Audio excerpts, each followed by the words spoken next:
बीते दिन जेन जी की तरफ से तमाम लोग उतरे थे और आज तो आम नेपाली जो आम लोग हैं वो भी सड़कों पर निकले हैं। युवा विद्रोहियों के गुस्से की आंच में पूरा नेपाल जल रहा है। गृह युद्ध के हालात के बीच रामचंद्र पौडेल जो है राष्ट्रपति, उन्होंने पद से इस्तीफा दे दिया है। जो प्रधानमंत्री है केपी शर्मा ओली, उन्होंने प्रधानमंत्री पद से इस्तीफा दे दिया है अभी भी, लेकिन ये आग बुझ नहीं रही है। कुछ देर पहले से मिली जानकारी के मुताबिक झालानाथ जो कि पूर्व प्रधानमंत्री है, उनकी पत्नी की मृत्यु की खबर आ रही है। उनके घर को आग के हवाले आरोपों के मुताबिक कर दिया गया। ओली को अगर आप देखें, प्रधानमंत्री ओली के दुबई निकल जाने की तैयारियों की अटकलें भी आज सुबह से लगाई जा रही हैं। ये नौबत इसलिए आई है क्योंकि राजधानी काठमांडू समेत नेपाल के लगभग हर बड़े शहर में आज नेताओं के खिलाफ प्रदर्शनकारियों ने धावा बोल दिया है। आज ये भी आंदोलनकारियों का कहना है कि न सिर्फ हम प्रधानमंत्री बल्कि जो नेपो किड्स हैं, यानी जितने भी नेताओं के वीवीआईपीज के बच्चे हैं और जो सहूलियतें उनको मिल रही है, जो फायदा सिस्टम का वो उठा रहे हैं, जिस तरह का भ्रष्टाचार नेपाल में फैला हुआ है, उसके खिलाफ आज वो सड़कों पर उतरे हैं।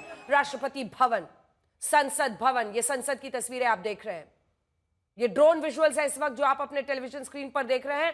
राष्ट्रपति भवन हो, संसद भवन हो, सुप्रीम कोर्ट है, ये सारी इमारतें आग के हवाले कर दी गई हैं। रामचंद्र पौडेल और केपी शर्मा ओली ने के जो निजी घर थे, उन घरों समेत कई नेताओं के घरों तक आगजनी और तोड़फोड़ हुई है। प्रदर्शनकारियों के हंगामे में पूर्व प्रधानमंत्री शेर बहादुर देउबा और विदेश मंत्री आजू देउबा दोनों घायल हुए बताए जा रहे हैं। उनके घायल होने की भी तस्वीरें एक बार दिखा दीजिए। अगर आप देखेंगे तो ये जो दो पूर्व प्रधानमंत्री हैं, उनकी तस्वीरें भी बहुत वायरल हो रही हैं। शेर बहादुर देउबा जो कि पूर्व प्रधानमंत्री हैं, विदेश मंत्री आरजू देउबा, उनकी देखिए आज क्या हालत हुई है। एक बार इन तस्वीरों को देखकर आप अंदाजा लगाएंगे क्योंकि घरों तक प्रदर्शनकारी पहुंच गए हैं। जबरदस्त गुस्सा और उबाल है। और बीते दिन जब 18 ऐसे युवाओं की, छात्रों की हत्या हो गई, उनकी मृत्यु हो गई, जिसके बाद बवाल और भी बढ़ता चला गया। नेपाल आज सुबह जब जागा तो फिर से एक नया उबाल था। आंदोलनकारी सड़कों पर थे। उन्होंने सीधा इस बार नेताओं को टारगेट किया, उनके घरों तक, संसद भवन, सुप्रीम कोर्ट, राष्ट्रपति भवन, हर जगह वो पहुंचे और आग के हवाले सब कुछ कर दिया है। धधकता हुआ नेपाल और उसकी तस्वीरें आप देख रहे हैं। कुल मिलाकर नेपाल में स्थिति नियंत्रण से बाहर हो गई है।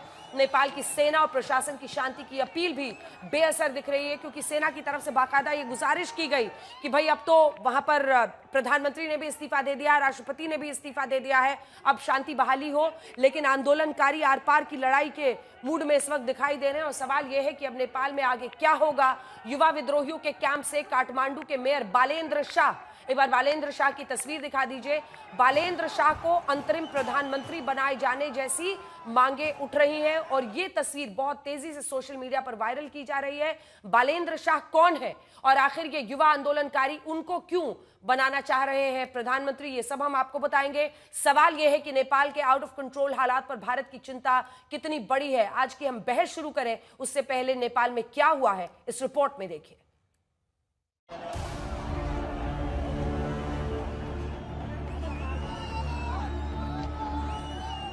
हर तरफ आगजनी, हर तरफ अफरा तफरी, हर तरफ हद से बाहर हालात, तांडव के साथ लूट भी। हर तरफ गुस्साए युवा प्रदर्शनकारियों का कब्जा। जेन जी के नाम पर नेपाल में अचानक गुस्से का ऐसा ज्वालामुखी फूटा कि केपी शर्मा ओली को प्रधानमंत्री का पद छोड़ना पड़ा।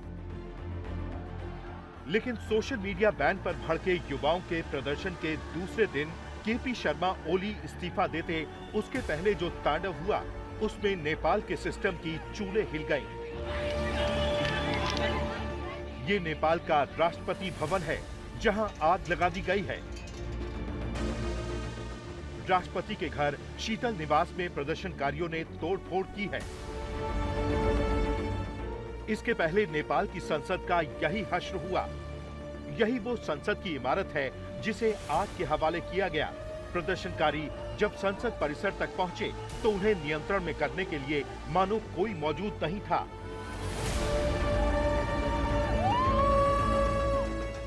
यही हाल नेपाल की सुप्रीम कोर्ट और अटॉर्नी जनरल ऑफिस की बिल्डिंग का हुआ।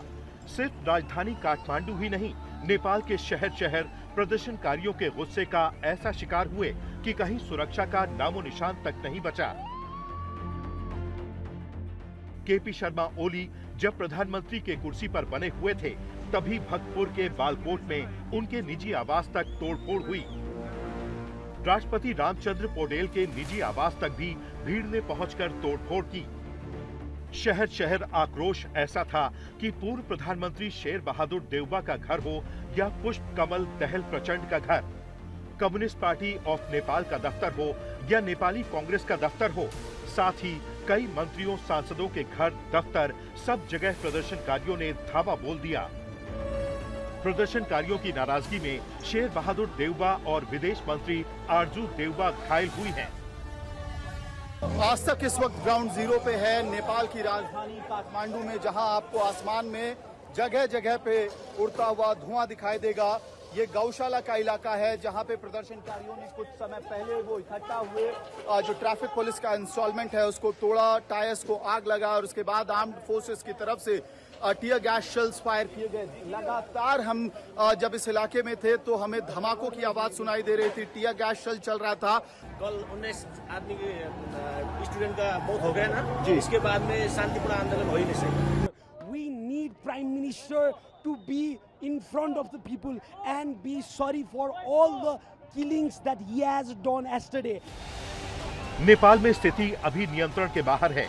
हालांकि प्रधानमंत्री पद से केपी शर्मा ओली के इस्तीफे के बाद एक असाधारण अपील नेपाली सेना और प्रशासन की ओर से हुई। प्रदर्शनकारियों के नाम एक चिट्ठी जारी करके कहा गया है कि प्रधानमंत्री के इस्तीफे के बाद अब शांति बरतनी चाहिए।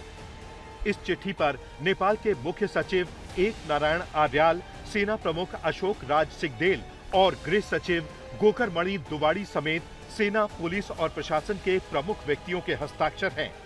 हालांकि अभी इस अपील का कोई खास असर होता नहीं दिखा है।